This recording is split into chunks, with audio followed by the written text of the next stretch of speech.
Signs that your vehicle has moderate to severe play in the hub assembly.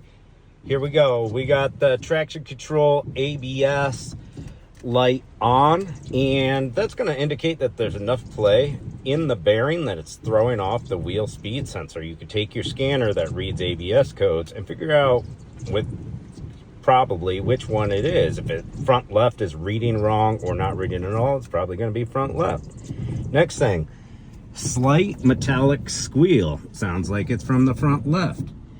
So it has play. So what it's doing to those brake pads is kind of pushing them out further than they're supposed to be. So after driving or turning, that first time you hit the brake pedal, it's kind of soft. But then, because that's squeezing the brake pad together, and before moving again, we hit the brake again, and now it's stiff. Those are all classic symptoms of a hub assembly going bad. Now, this is not the vehicle that I showed the horrible hub on the other day. This is another one. One Dodge, one Chevy. Now we just got to get a Ford in here with the bad hub assembly to complete the Holy Trinity here. And I got a hub assembly before even ripping this apart, because I know it's going to be a hub assembly. Left and right are the same on this vehicle. Comes with a new wheel speed sensor. It's a Saturday and the weather is not good enough to go on the boat. We're raining, we're cloudy.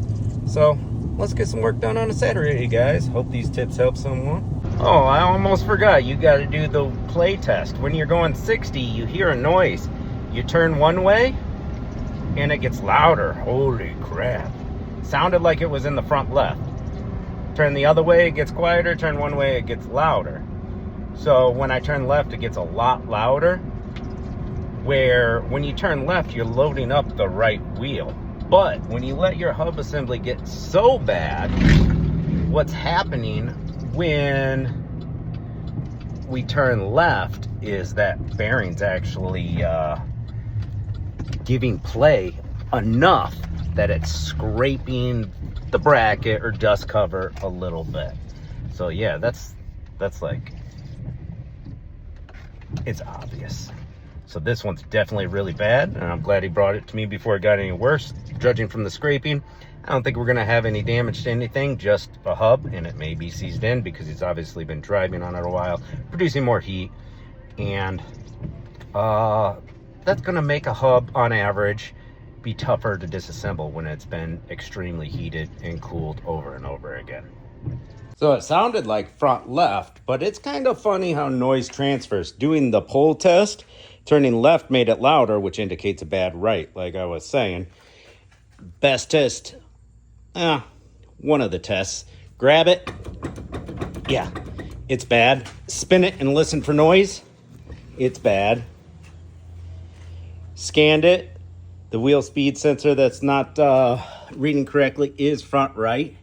We don't see any damage to the rotor or the pads, but there is a little scraping.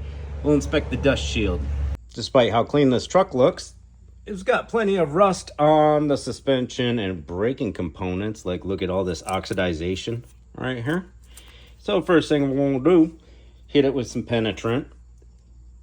And so far, I don't see where the scrapey squealing sound was coming from.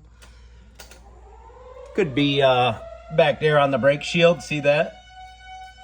Wiggle wobble on the wheels. A lot of times the first thing to start scraping is the rust lip. We'll get a nice rust lip on there and you see how it's kind of shiny. But most of the noise was coming from inside there. There was metal shavings coming off, so that was coming internally from the bearing.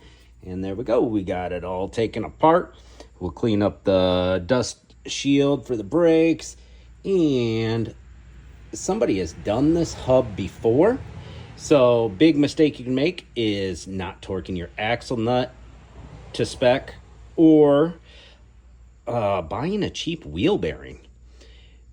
I'm going to clean it out with the old wire wheel, clean up your threads, clean up everything, grease in here a little grease for the splines, clean everything up, put it all back together, clear all the ABS codes, and we'll be done.